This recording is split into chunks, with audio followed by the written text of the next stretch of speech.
ವೀಕ್ಷಕರೇ, ಪಶ್ಚಿಮ ಏಷ್ಯಾದ ರಾಜಕೀಯ ಭೂಪಟದಲ್ಲಿ ಇರಾನ್ ಒಂದು ಶಕ್ತಿ. ಇಲ್ಲಿಯವರೆಗೂ ತನ್ನನ್ನು ಯಾರು ಕೂಡ ಟಚ್ ಮಾಡದೇ ಇರುವಂತಹ ರೀತಿಯಲ್ಲಿ ಬೆಳೆದು ನಿಂತಿತು. ಅದಕ್ಕೆ ಕಾರಣ ಇರಾನ್ನ ಆ ಶಕ್ತಿಯೇ ಆಯತೊಲ್ಲಾ ಅಲಿ ಖಮೇನಿ.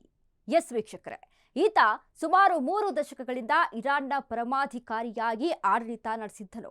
ಇವರು ಕೇವಲ ಒಬ್ಬ ಧಾರ್ಮಿಕ ನಾಯಕನಾಗಿರಲಿಲ್ಲ, ಬದಲಿಗೆ ಇಡೀ ದೇಶದ ಅಂತಿಮ ನಿರ್ಣಾಯಕನಾಗಿದ್ದನು. ಅಮೆರಿಕಾದಂತಹ ದೊಡ್ಡ ರಾಷ್ಟ್ರಗಳಿಗೆ ಸೆಡ್ಡು ಹೊಡೆಯುವಂತಹ ಏಕೈಕ ನಾಯಕನಾಗಿದ್ದನು. ಅಂತಹ ಮಹಾನ್ ನಾಯಕನ ಹಾದಿ ಹೇಗಿತ್ತು ನೋಡೋಣ ಈ ರಿಪೋರ್ಟ್ನಲ್ಲಿ. 1939ರಲ್ಲಿ ಮಶಾದ್ ಎಂಬಲ್ಲಿ ಜನಿಸಿದ ಅಲಿ ಖಮೇನಿ ಆರಂಭದಿಂದಲೂ ಧಾರ್ಮಿಕ ಶಿಕ್ಷಣದಲ್ಲಿ ಆಸಕ್ತಿ ಹೊಂದಿದ್ದರು. ಆದರೆ 1960ರ ದಶಕದಲ್ಲಿ ಇರಾನ್ನಲ್ಲಿ ಬದಲಾವಣೆಯ ಗಾಳಿ ಬೀಸಿತ್ತು. ಅಂದಿನ ಶಾ ಆಡಳಿತದ ವಿರುದ್ಧ ದನಿ ಎತ್ತಿದ್ದ ಖಮೇನಿ ಹಲವಾರು ಬಾರಿ ಜೈಲು ಪಾಲಾದರು. ಹಲವಾರು ಇಸ್ಲಾಮಿಕ್ ಕ್ರಾಂತಿಕಾರಿ ಹೋರಾಟಗಳನ್ನ ನಡೆಸಿದ್ದರು. 1979ರಲ್ಲಿ ಕ್ರಾಂತಿ ಯಶಸ್ವಿಯಾದಾಗ ಇರಾನ್ನ ಇತಿಹಾಸವೇ ಬದಲಾಯಿತು.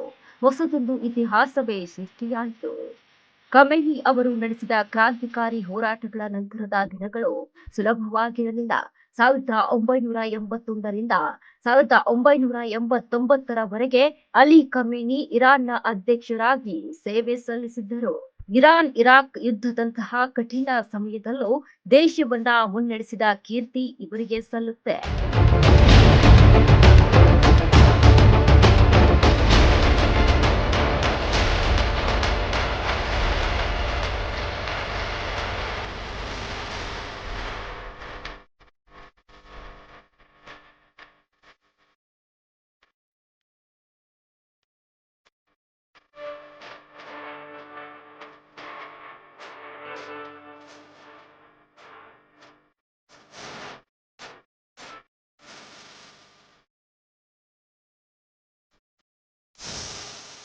ಇರಾನ್ ಪೂರ್ತಿ ತನ್ನ ಕೈಗೆ ಸಿಕ್ಕ ಮೇಲೆ ಖಮೇನಿ ಸುಪ್ರೀಂ ಲೀಡರ್ ಆಗಿ ಮೆರೆದರು.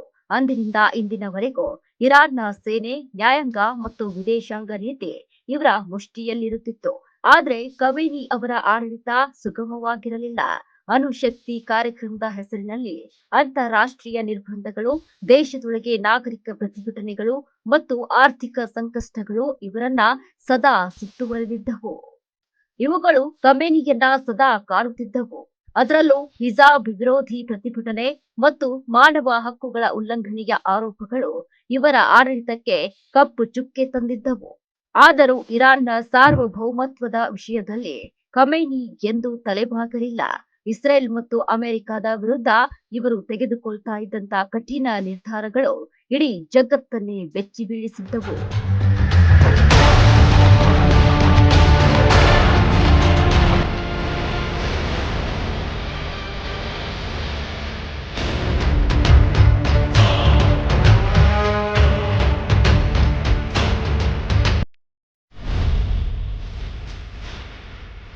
ಎಸ್ ಸ್ನೇಹಿತರೆ, ಖಮೇನಿಯೊಬ್ಬ ಸಂಪೂರ್ಣ ಸರ್ವಾಧಿಕಾರಿಯಲ್ಲ. ಅವರು ಎಲ್ಲ ಇರಾನಿನ ವಿದ್ಯುತ್ ವ್ಯವಹಾರಗಳ ಕೇಂದ್ರ. ಸರ್ಕಾರಿ ನೀತಿಗಳಿಗೆ ಅವರೇ ಯಜಮಾನ. ಇಷ್ಟು ಮಾತ್ರವಲ್ಲ, ಅವರು ಸರ್ಕಾರಿ ಅಧಿಕಾರಿಗಳನ್ನ ಸ್ವತಃ ಆಯ್ಕೆ ಮಾಡಬಹುದಿತ್ತು. ಇರಾನ್ನ ಯುವಕರು ಖಮೇನಿ ಅಧಿಕಾರದಲ್ಲಿ ಇಲ್ಲದೆ ಜೀವನವನ್ನು ಎಂದಿಗೂ ನೋಡಿರಲಿಲ್ಲ. ಖಮೇನಿ ಅವರ ಮಾತು ಎಂದ್ರೆ ಅದು ಇರಾನ್ನ ಸೈನ್ಯಕ್ಕೆ ವೇದವಾಕ್ಯ ಆಗಿತ್ತು. ಇಂಥ ಮಹಾನ್ ನಾಯಕನನ್ನ ಇರಾನ್ ಕಳೆದುಕೊಂಡಿದ್ದೆ. ಖಮೇನಿ ಅವರ ಸಾವು ಇಡೀ ಪಶ್ಚಿಮ ಏಷ್ಯಾದಲ್ಲೇ ಸಂಚಲನ ಮೂಡಿಸುತ್ತಿದೆ. 3 ದಶಕಗಳ ಕಾಲ ಇರಾನ್ನ ಸಾರ್ವಭೌಮನಾಗಿದ್ದ ಖಮೇನಿ ಅವರ ನಿರ್ಗಮನವಾಗಿದೆ. ಟೆಹರಾನ್ನ ಬೀದಿಗಳಲ್ಲಿ ಆಕ್ರೋಶದ ಅಲೆ ಎದ್ದಿದೆ. ಅಮೆರಿಕ, ಇಸ್ರೇಲ್ ಮತ್ತು ಇಡೀ ವಿಶ್ವದ ಕಣ್ಣು ಈಗ ಇರಾನ್ ಮೇಲಿದೆ. ಇರಾನ್ನ ಇತಿಹಾಸದಲ್ಲಿ ಇದೊಂದು ಕಪ್ಪು ದಿನವಾಗಿದೆ. ಇವರ ಸಾವಿನಿಂದ ಹೊಸದೊಂದು ಮಹಾಯುದ್ಧದ ಮುನ್ಸೂಚನೆಯಾಗಿದೆ.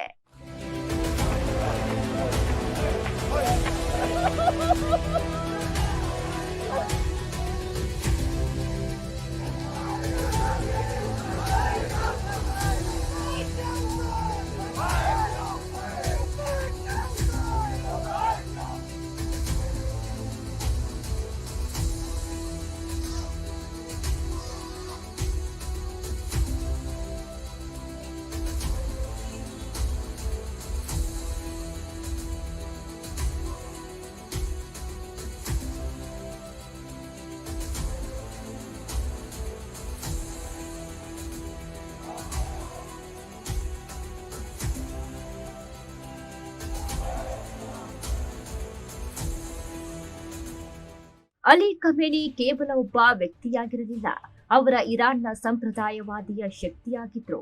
ಅಣುಶಕ್ತಿ ಕಾರ್ಯಕ್ರಮದ ಹಠ, ಅಮೆರಿಕಕ್ಕೆ ಡೆತ್ ಟು ಅಮೆರಿಕ ಎನ್ನುವ ಅವರ ಸವಾಲು ಉಳಿದ ದೇಶಗಳು ಸಹ ಬೆಚ್ಚಿ ಬಿದ್ದಿದ್ದವು. ಇಸ್ರೇಲ್ ಅನ್ನು ನಕ್ಷೆಯಿಂದ ಇರದಂತೆ ಮಾಡಬೇಕೆನ್ನೋದು ಅವರ ಕಠಿಣ ನಿಲುವಾಗಿತ್ತು. ಈ 35 ವರ್ಷಗಳ ಅಧಿಕಾರಾವಧಿಯಲ್ಲಿ ಇರಾನ್ ಹೇಗೆ ಬದಲಾಯಿತು ಅನ್ನೋದು ಇಡೀ ಪ್ರಪಂಚಕ್ಕೆ ಗೊತ್ತಿದೆ. ಆದ್ರೆ ಇದೀಗ ಅವರ ಹತ್ಯೆಯ ನಂತರ ಇರಾನ್ ಅನಾಥವಾಗಿದೆ. ಅಮೆರಿಕ ಮತ್ತು ಇಸ್ರೇಲ್ನೊಂದಿಗಿನ ವಿವಾದವೇ ಇಂದು ಖಮೇನಿ ಹತ್ಯೆಗೆ ಕಾರಣವಾಯಿತು.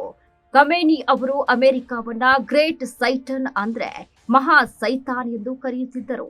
1979ರ ಇಸ್ಲಾಮಿಕ್ ಕ್ರಾಂತಿಯ ಸಮಯದಲ್ಲಿ ಅಮೆರಿಕ ರಾಯಭಾರ ಕಚೇರಿಯನ್ನ ವಶಪಡಿಸಿಕೊಂಡಾಗಿನಿಂದ ಈ ವಿವಾದದ ಕಿಡಿ ಹೊತ್ತಿಕೊಂಡಿತ್ತು.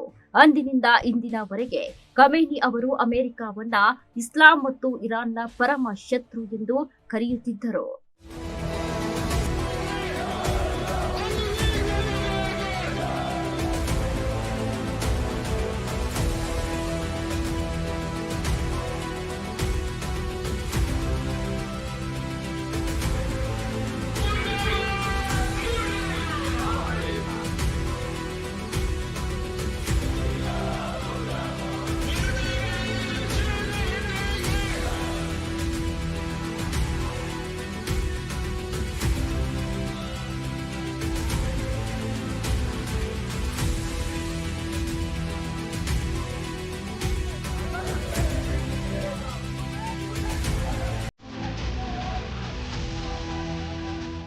ಇಷ್ಟು ಮಾತ್ರವಲ್ಲ, ಇರಾನ್ನ ಪರಮಾಣು ಕಾರ್ಯಕ್ರಮವು ಅಮೆರಿಕದ ಪಾಲಿಗೆ ದೊಡ್ಡ ತಲೆನೋವಾಗಿತ್ತು.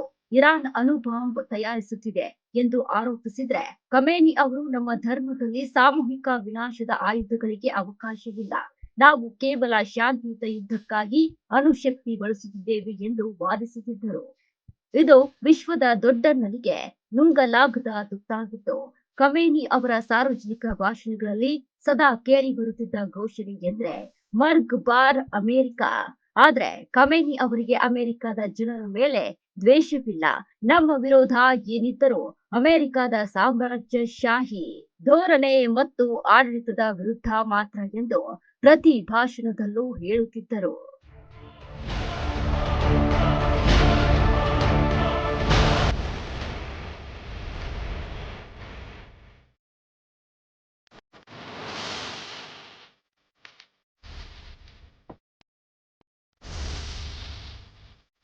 ಅಮೆರಿಕ ಮತ್ತು ಇಸ್ರೇಲ್ ಜಂಟಿಯಾಗಿ ನಡೆಸಿದ ದಾಳಿಯಲ್ಲಿ ಆಯತೊಲ್ಲಾ ಅಲಿ ಖಮೇನಿ ಹತರಾಗಿದ್ದಾರೆ. ಟ್ರಂಪ್ ಇದನ್ನ ಭಯೋತ್ಪಾದನೆಯ ಅಂತ್ಯ ಎಂದು ಕರೆದರು. ಇರಾನ್ ಇದನ್ನ ಅಂತಾರಾಷ್ಟ್ರೀಯ ಅಪರಾಧ ಎಂದು ಖಂಡಿಸಿ ಪ್ರತೀಕಾರದ ಎಚ್ಚರಿಕೆ ನೀಡಿದೆ. ಅದರ ಬಗ್ಗೆ ನೋಡೋಣ ಮತ್ತೊಂದು ಬ್ರೇಕ್ನ ನಂತರ.